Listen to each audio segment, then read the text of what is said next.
This is CBC Nova Scotia News.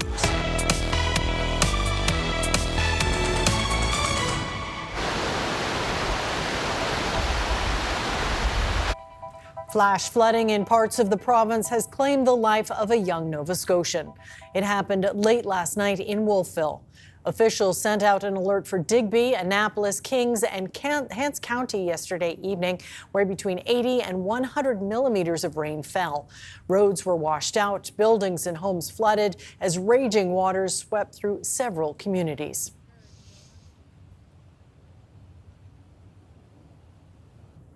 Good evening. Nova Scotia is grieving after another deadly flood. A young person died during last night's flash flooding in Wolfville. Gareth Hampshire has the latest for us tonight. It was here just before 8 p.m. last night. A young person playing at the park with friends got into trouble. RCMP were called with a report the youth was pulled into a water-filled ditch and disappeared under rushing water. Premier Tim Houston shared condolences at a news conference nobody wanted to be at this afternoon. This is a devastating day for our province. So to the parents and to the family, on behalf of myself and all Nova Scotians, our sincerest condolences on the loss of your child. Police, fire and rescue teams were here quickly to begin a search that included diverting the water drainage system. But there was so much water moving so fast. Initially, there's lots of water. It was still torrential downpouring at the point where he arrived. He was first on scene. And, it was lots of things. There was lots of information gathering that was taking place to understand what the magnitude of this incident was. It was just the volume of water that was in the area, unfortunately. And if you go up there today, it just looks like a regular ditch. Last night, it was the volume of water that was in the area. With rain still falling and light fading, it was hours before the youth's remains were found at about 11:30 last night. I can only imagine that the conditions were quite difficult. I did speak to some of the searchers afterward, and I know that they were searching quite a large area in difficult conditions, tiring conditions, and darkness. So obviously they had to take great care. There was a wooded area as well, so some difficult conditions for sure. Out of respect for the young person's family, the RCMP are not releasing their name or any other personal information. But the death will have a big impact on the town and the people here. As a community, we can come together and support a family who has experienced a terrible loss and all those who supported the recovery effort. The weather events in our communities that we're experiencing this year and last year and a few years ago are beyond anything that I think most of us have ever experienced it before. Houston says the infrastructure damage throughout the valley can be repaired, and it's work that has already started. But the Premier says his main thoughts today are with the young person's family, saying Nova Scotians are grieving with them. Gareth Hampshire, CBC News, Wolfville. The flooding is affecting many communities throughout the Annapolis Valley. Homeowners, farmers, and drivers all had to deal with some major problems. Paul Palmeter has more. Water's going in our barns. Our cows are swimming. Gasborough Valley dairy farmer Darren Davidson recorded this video last night. It shows torrents of water flowing through his farmyard and into his stable area. The last 24 hours have been nothing short of a nightmare on the farm. We have robotic milking, so it filled up our robot rooms and the motors were in the water, so we had to shut them down and we had to try to block the entrances for water coming in. But the water did come in, and it came in fast from the nearby Gasborough River.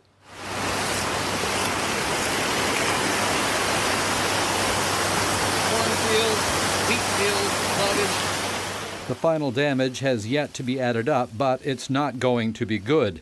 Davidson, who is 60, has lived on the farm his entire life. We've seen flooding or whatever, but I've never ever had water come in our barns like this. This is the worst I've ever seen. Nearby in the town of Kentville, streets that bordered on brooks were inundated with water. Brooks turned into rivers flowing down some of the streets through the town. Basements quickly filled with water. I got down, it was over my boots, and it was up to my knees. And then within 20 minutes, it was up to my waist. And I could feel the water underneath lifting my car. And it was moving pretty fast. Of all the years I lived here, I never seen it come in so fast. In the seaside community of Halls Harbour on the Bay of Fundy, a section of bridge along with a sluice house and a popular pedestrian walkway were all washed away by the floodwaters. Several large chunks of damaged culvert could be seen spread across the water and rocks. Some of the people who lived near it saw it bust apart just before midnight. The sluice house coming down across the road and into the harbor floor, and where it quickly was shredded with all the rock on the bottom of the harbor floor and panels of it floating out through the creek harbor into the bay. Hopefully we can get some emergency funding to get things rolling here right away, but we'll see. I'm going to bring that up in my council meeting this week and see if we can make it move. Paul Pometer, CBC News, Halls Harbour. A group in Halls Harbour has been working for the last few years on a project to protect the community from storms and flooding. But it has faced multiple roadblocks in getting support for the $20 million plan. The engineering consultant on the project hopes to see more efforts to safeguard the community in light of yesterday's damaging rains. Maybe not a popular opinion, but largely our society's become more of a reactive nature. And although I hate having to say "I told you so" in the engine when I'm wearing my engineering hat, because it usually means something awful has happened. Often it's the catalyst that moves a lot of these major projects forward. I talked to engineering consultant Daniel Houghton about his group's efforts to beef up infrastructure in Halls Harbour. That's our newsmaker just after 6:30.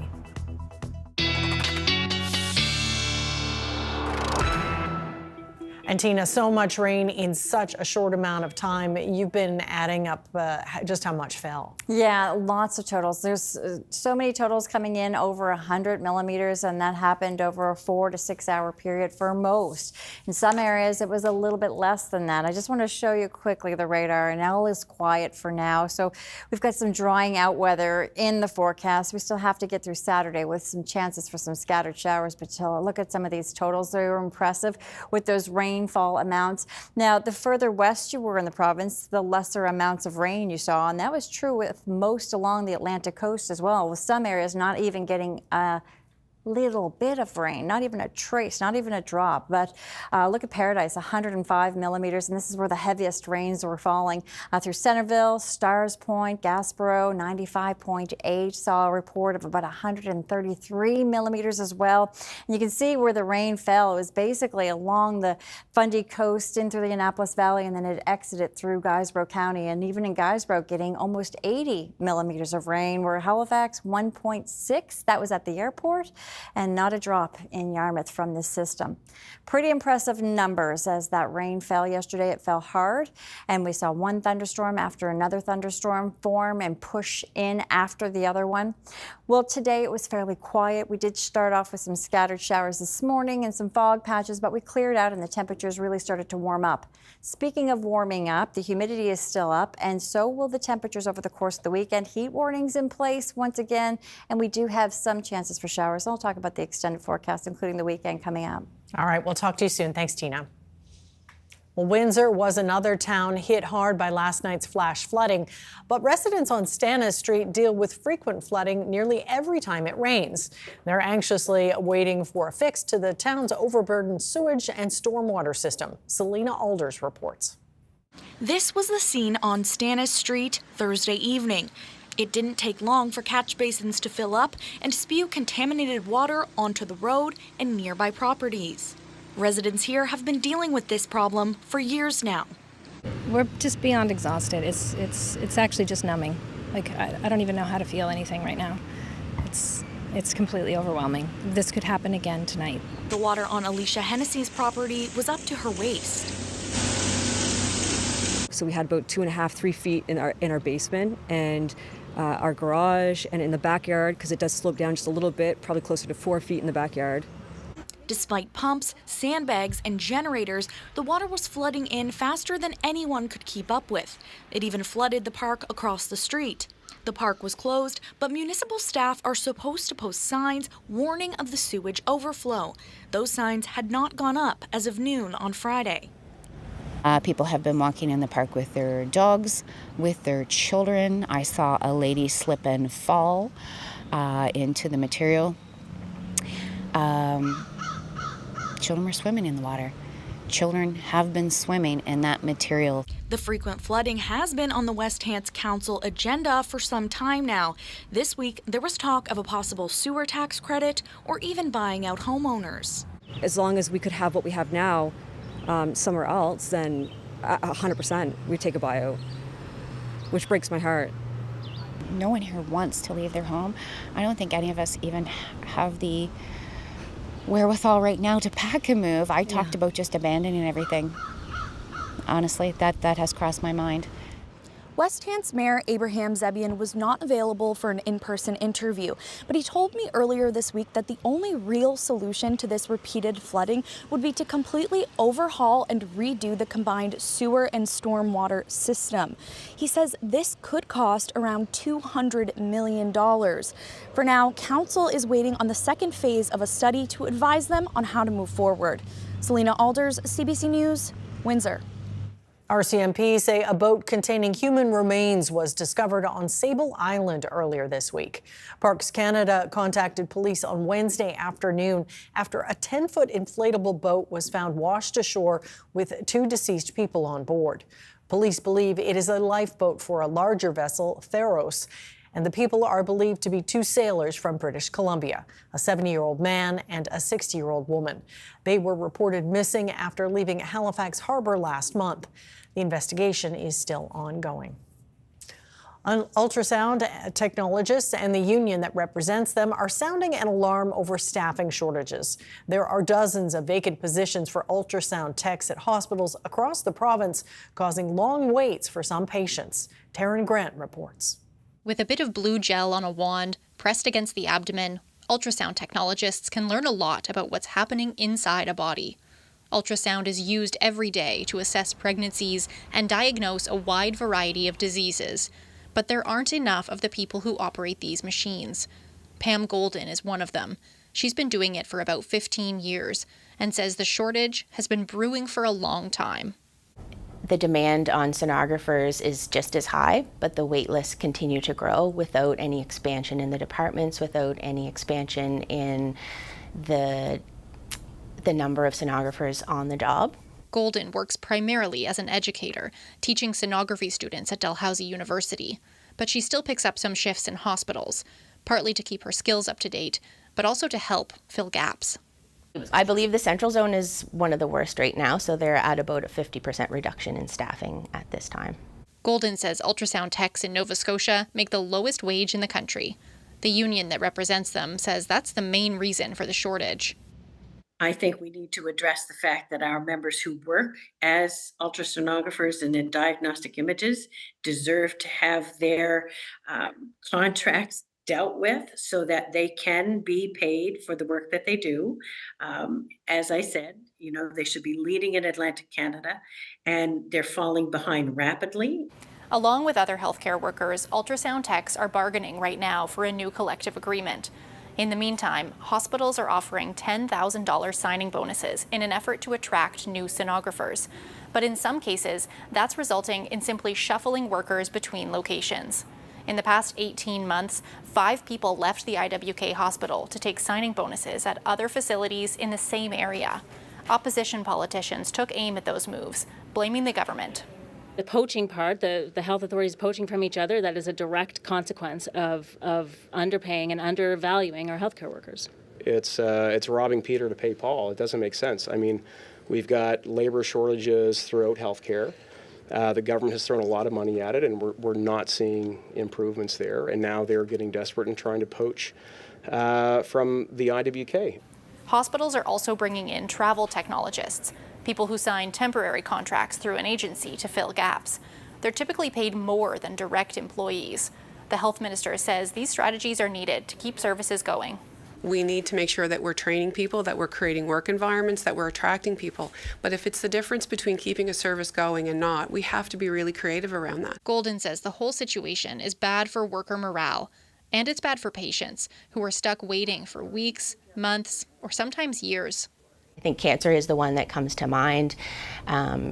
Primary ovarian cancer, primary liver cancer, those types of patients that don't always know how to advocate for themselves are really falling through the cracks.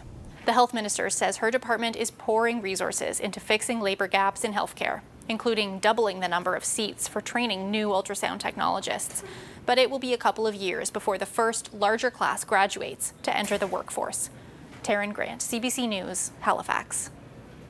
This next story is like something out of a movie. A pizza delivery driver in Dartmouth stepped out of his car for just a moment, only to have his car stolen right before his eyes. The CBC's Ali Thompson brings us that story. This is not Joe Mason's car. His car was stolen right before his eyes in broad daylight while he was delivering a pizza to a home in Dartmouth a few weeks ago. It started out like any other delivery. Mason knocked on the door, took payment, and handed over the pie. But when he turned around to go back to his car, a man was already in the driver's seat, and a woman was running toward the 2016 Toyota Corolla. I was up the top step here like this. I said, see you later to them guys, and I was there, and I stepped out, and my car was right where he is. It was parked across the driveway. And I come, and look, I see someone. I said, oh, is that my car? And I said, it is. And then I started running. And I come to about here, and I guess, get out of my effing car, or you're stealing my... And that's when they took off. And I probably got to this wheel here or something like this by the time they shut the door. I don't even know if she looked back. She just shut the door, and they flew out of there. Mason had left the car running at the end of the short driveway, which he says is not unusual for delivery drivers. He quickly realized his keys, wallet, and phone were all inside the car. I was in a bit of shock. I didn't know what to think. And then I turned around, I realized everything was in the car, my phone as well. So I went rapping on the door, and I said, call the cops, my car's been stolen. And she started laughing. I said, no, really, call the cops. And she did, and the police were here in less than 5-10 minutes. I'd barely gotten off the phone with them when they were here. Mason does deliveries for Sassy's Pizza a few nights a week and had only purchased the vehicle earlier this year. But the biggest loss for Mason was his sense of security. Given his ID and host keys were in the car, he had his locks changed. You got to be careful, too, that if they're going to take your car, who's to say they won't come in your home, so. Mason said he was told by police they don't actively investigate car thefts unless new information is brought forward or the car is spotted.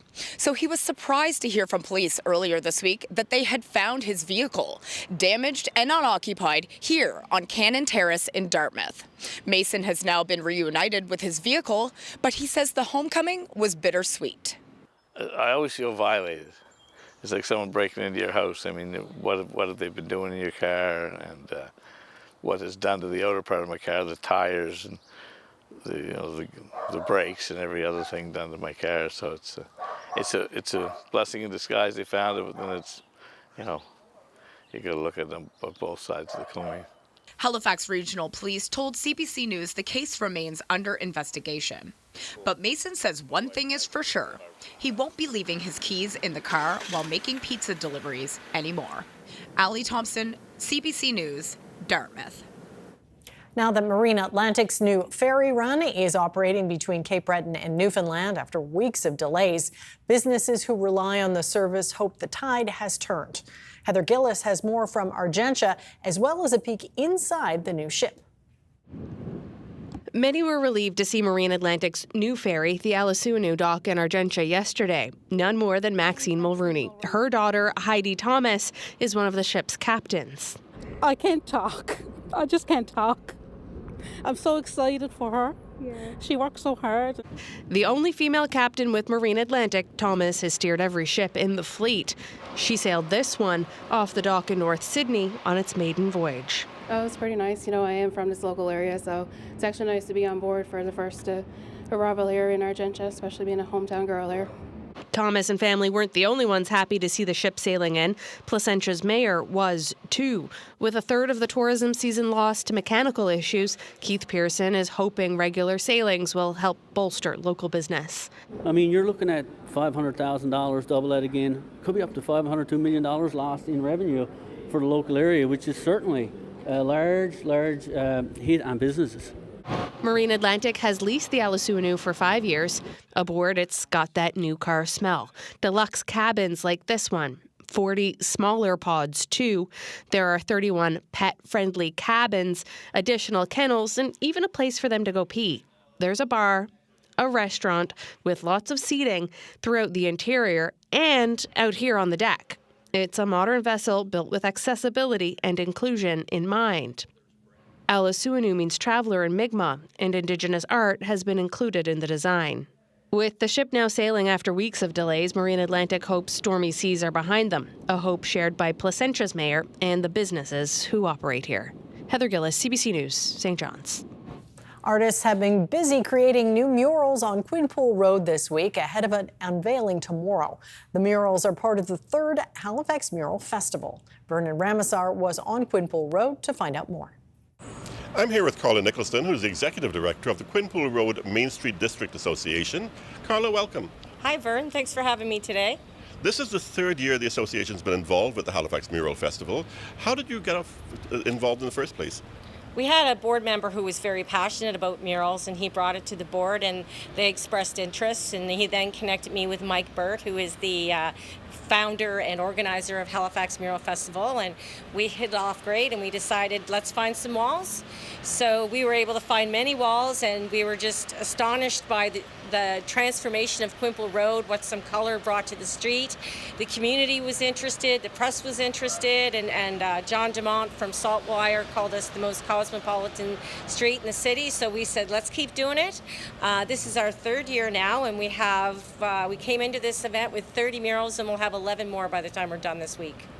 And how many artists are involved in this year's operations? We have 8, and we have one lady, Anya, who's doing 3 murals, which is amazing. She does the Flower Bandit. You can find her speckled up and down the street, and the murals go from basically Beach Street to just past Vernon. Okay, and what can people expect from the big reveal on Saturday, and what activities do you have planned? We have all kinds of free activities for the family. We have face painting, chalk art, caricatures by Dawn, mad science, balloon artists, clowns, and bubbles. And also many of the businesses are doing specials or activities to get people out into their businesses. Thank you very much, Carla. Thank you.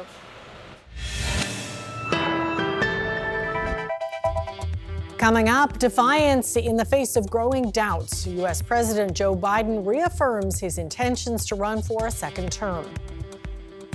And the latest numbers show a drop in sales for Canada's housing market compared to last year. And there's a look from Citadel Hill, the old town clock there. Tina's up next with her full weather forecast. We'll see you in a few minutes.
Yes, of course. So much rain fell yesterday. We're grateful that at least today there was a break in it. Absolutely. We definitely needed the break. Things to dry out. We actually got some sunshine, probably making things feel more like a steam bath in areas, very humid. especially where we saw the rain yesterday. Well, we did get a break from the rain today, but there are a few scattered showers showing up on the radar here and there. But even if we do get a shower, which we're carrying chances for showers in the forecast for tonight, it will just be that, just light showers. Fog patches will set up shop once again overnight tonight. And tomorrow, I think we're going to start off with mostly cloudy skies, but we will get back to some sunshine once again, and the temperatures are really going to heat up. Where we did see the sun, the temperatures did get warmer, but where those southwesterly winds blew directly on shore, it kept the temperatures cooler. In fact, right now, still seeing 18 degrees in Back Row Point, 19 in Yarmouth, 11 in Western Head, 25 right now in Halifax. We have 28 at the airport, and look at the 20 degrees, high 20s, stretching all the way across the province. And not only that, you know, we're still talking about that humidity, that dew point temperature, which measures how much moisture is in the atmosphere.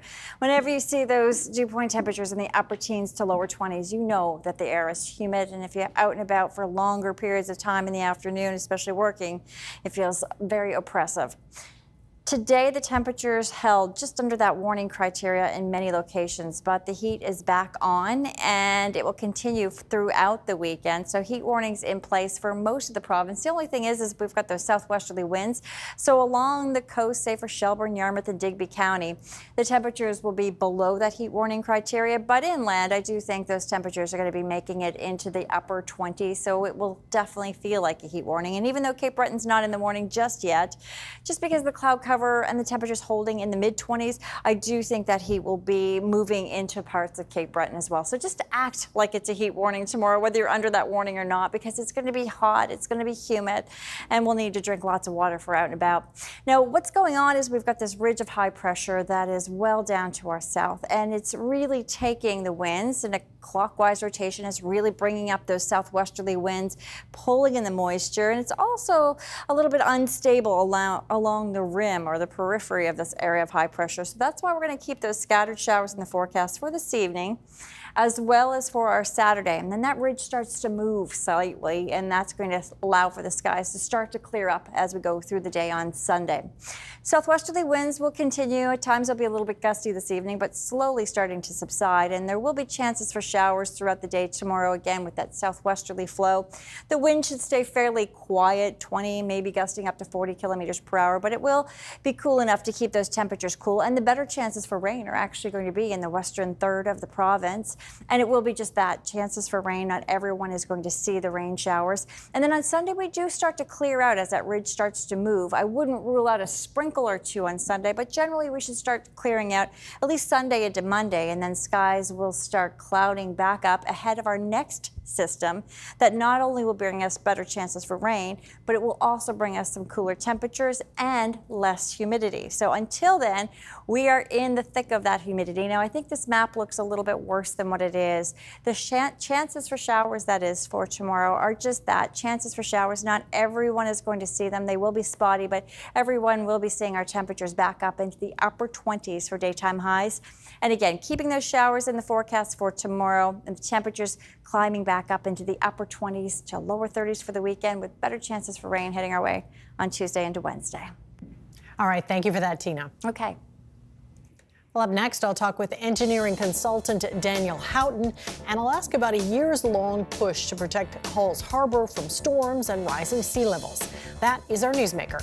Do stay with us. You're watching CBC Nova Scotia News.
Halls Harbor was one of the communities hit hard by last night's heavy rainfall. Flooding washed out a road that's been flagged as an area of concern for years.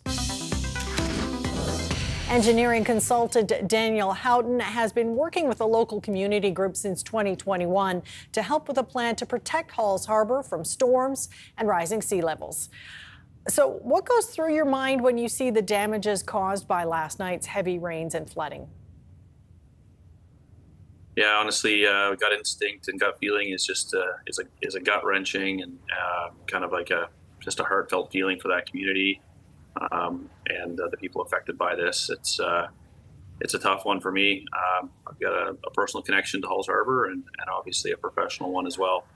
And it's just tough to see, especially considering it didn't really sneak up on anybody. I think a lot of people predicted this was going to happen, and we echoed that same sentiment. And so to kind of see this before we had a chance to get it out in front of it, it's really tough. Well, looking at those pictures and you see that roadway that's collapsed, basically, how important is that causeway to the people of Halls Harbor? That causeway connects both sides of the harbor, both for visitors and tourists, but also for the seafood exporters and the fishermen. So not having that causeway there is a way around. It's a far less traveled route, and it's a much longer distance. So definitely impacts to the seafood export business, the fishery, and the residents on the west side of that wharf with respect to public services and emergency vehicle access. So it's definitely a piece of critical infrastructure, and it's definitely going to have a huge impact on the community until that's passable again. Well, you've been working on the Halls Harbor Climate Change Initiative for a few years now. What are the roadblocks you faced? Largely it's funding and navigating like the multi-sector use of the area. It's a fairly small community, and in that little tiny waterfront area, there's quite a few different like multi-sector users. There's Fisheries and Oceans Canada with their small craft harbors, fishing vessels and wharfs. There's private export businesses in the seafood business, and restaurant. And then you've got the road network, which is the Nova Scotia Public Works infrastructure. And then you've got private property ownership.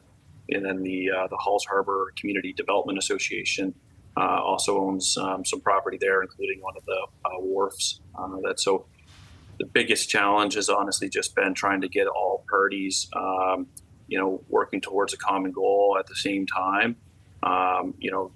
Realizing that there's a lot of different buckets in terms of funding and that need to be kind of tapped into all at the same time, and that's largely where things have kind of fell flat, or not fell flat, but have lost, been hard to overcome. We've applied to the Sustainable Communities Challenge Fund. I think I got that right. In 2022 and in 2023, that's a provincial fund, unfortunately, and that was for engineering and condition assessment and environmental impact assessments and those sorts of things. Unfortunately, that was unsuccessful, and we made an application to the most recent Disaster Mitigation Adaptation Fund, which is a federal fund, just in 2023, and that was early 2024, and that was also unsuccessful. And so the only supporter we've had other than the Community Development Association has been the County of Kings, who's essentially partnering with the Community Association to help fund engineering consultants like myself, applying for these applications and acting as the owner's rep, trying to lead a steering committee, so to speak, in what I call a multi-sector coalition, for lack of a better word. You were trying to raise, $25 million in funding? Yeah, like all components factored in by all the different stakeholders. The estimated project value was $24 million. Well, given what happened last night, what do you think the next steps should be? Without a doubt, and it's kind of beating the same drum we've been trying to beat here. I'm not trying to slander anybody, but there's been a lot of different areas that have demanded everyone's attention. The different provincial and federal partners, but what we need is all parties involved in this area to get together, agree on a common goal and agree to work on it as quickly as possible, so that we're not spending good money on top of bad, and that we're not only just recreating this causeway, but adapting to the future climate change scenarios.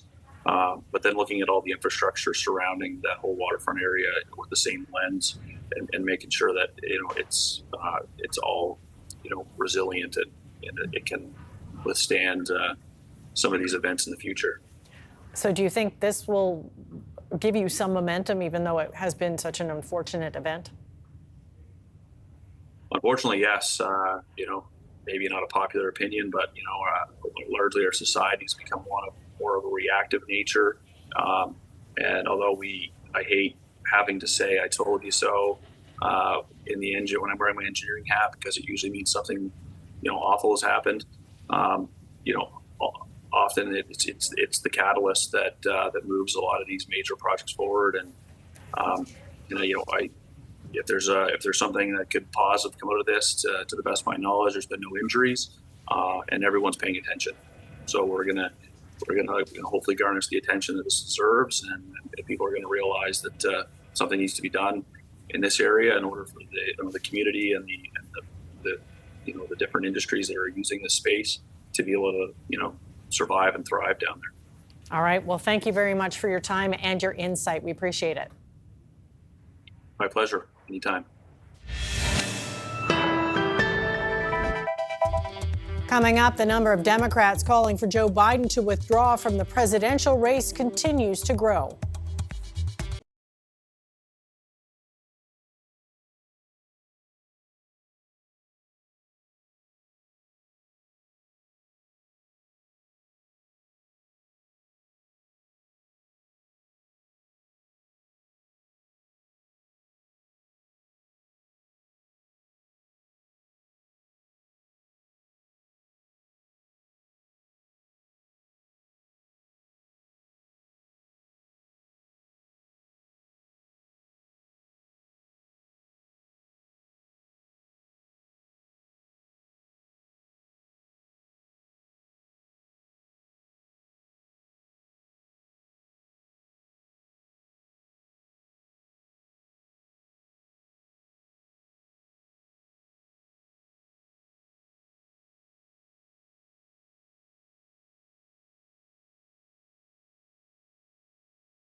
Welcome back. U.S. President Joe Biden is back on the campaign trail today in Michigan. He maintains that he is the candidate to beat Donald Trump in November. But Biden still has a long way to go to convince members of his own Democratic Party and American voters. Richard Madden reports from Washington. I think I'm the most qualified person to run for president. President Joe Biden's campaign team called his high-stakes press conference a home run that should put to rest any lingering doubts about age, health, and fitness for office. Biden defended his record in his first term and says he's got what it takes for a second one. I'm not in this for my legacy.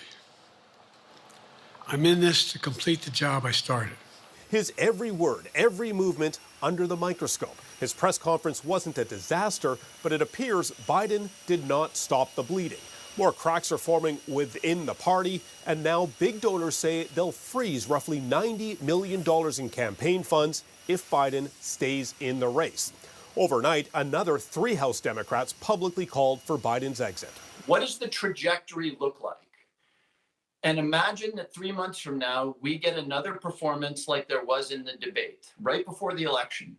Do you want to take that risk? I don't. We can't have a situation where every day we're holding our breath, whether it's a press conference, a debate, or a rally. And I think we're at a historic moment where the president can pass the torch to the next generation. Top Democrat Hakeem Jeffries confirmed he met with Biden on the night of the press conference to convey the dire mood of congressional Democrats and what they think of Biden's viability atop of the ticket. Hollywood heavyweights are also calling for Biden to step aside. George Clooney, Rob Reiner, and this morning, actress and mega donor Ashley Judd. Now, this hasn't reached critical mass, but it does show Biden's leadership is still facing serious headwinds, and the party's once reliable Hollywood fundraising pipeline is at risk of drying up. For now, most congressional Democrats have voiced support for Biden, but calls to pass the torch are growing just as the president hits the campaign trail this weekend, hoping to reset his campaign and end the crisis from within. Richard Madden, CBC News, Washington. More than 60 people are missing in Nepal after 2 buses were swept into a river by a landslide. The 2 buses were traveling in a mountainous region west of Nepal's capital, Kathmandu, when a mass of rocks and mud hit them. 3 people managed to swim to safety and were taken to hospital.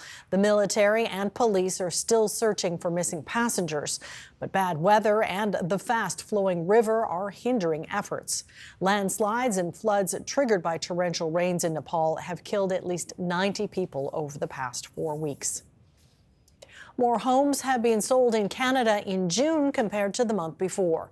But the latest numbers show some big slowdowns in the real estate market compared to last year. Anis Haydari has the details. Real estate activity in Canada is dropping, at least compared to last year. While more homes were bought and sold in June compared to May of this year, if you compare things with the same time last year, the number of sales dropped by 9.4%. I think the overall story is that the housing market's really not doing a whole lot.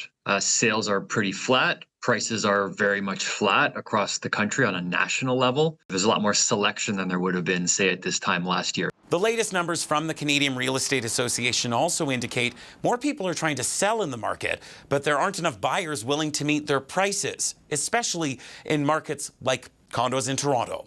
Sellers are really having a hard time coming to terms with the fact that they're not getting peak market pricing right now, and they're most likely going to be seeing prices similar to what we saw in 2020 and 2021.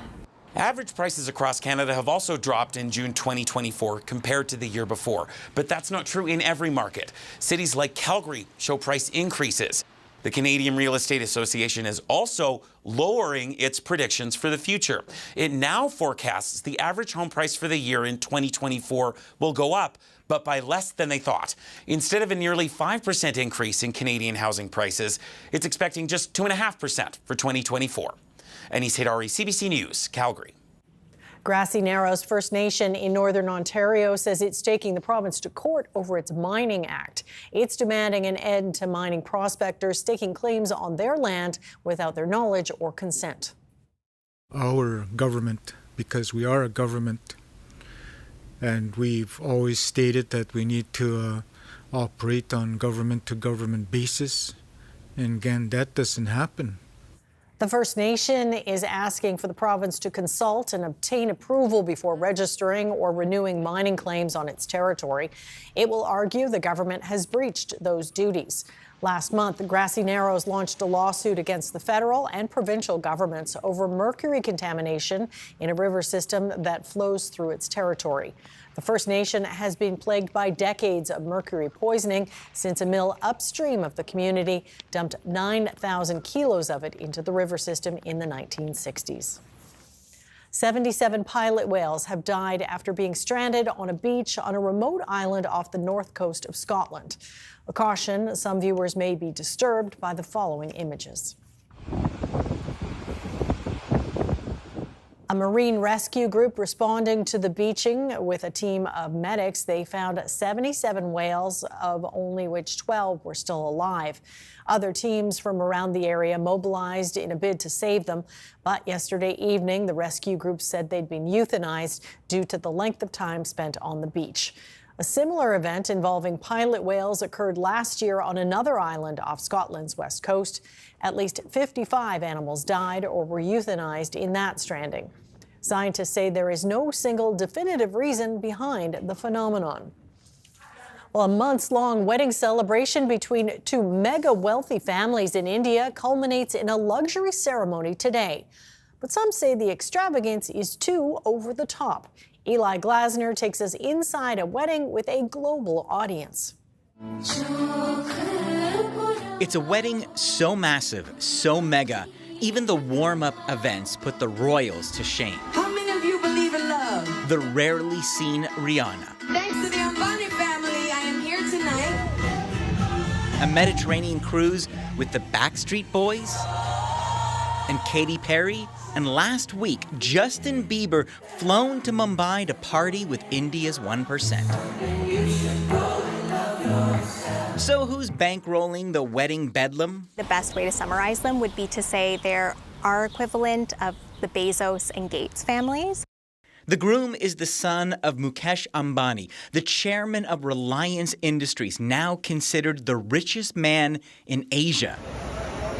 And he's spreading reportedly hundreds of millions around, taking over a city and airport for a 3-day extravaganza. $7,000 for the invitation. The lavishness cuts two ways. For some, instilling a sense of pride. People were going crazy. And I think that's part of it, is the world is absorbing this culture that we've celebrated for so long. And now it's been seen as the best fashion moments. But in a country with a chasm between the rich and poor, others are just turned off. Yeah, we get it. You have it. That's it. Like, there's no need to show off that much. A lot of people are feeling like this is just kind of a bit of a slap in the face and kind of out of touch.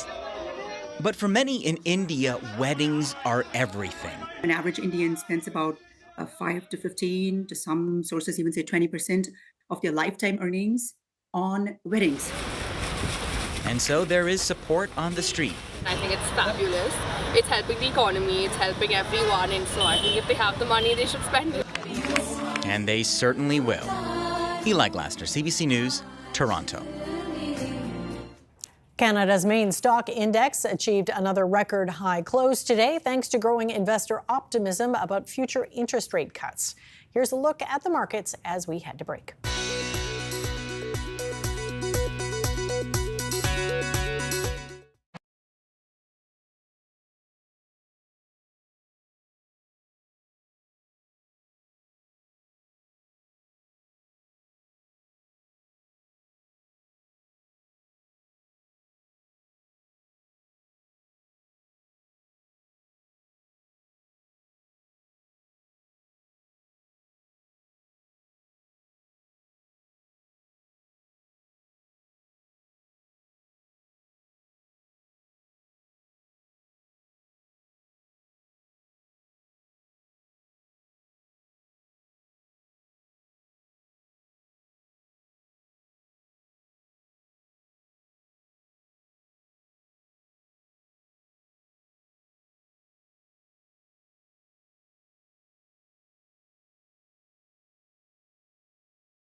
Well, Mother Nature is certainly keeping that thermostat pretty high. On high, for sure. And the heat warnings are in place once again. Now, there are a couple of exceptions, and as Cape Breton, as well as the most western parts of the province, Digby, Yarmouth, and Shelburne County, not under the warning, but I want you to act like it is. Oh, now Cape Breton is in that warning. Oh, well, there so that you go. just happened in the last hour.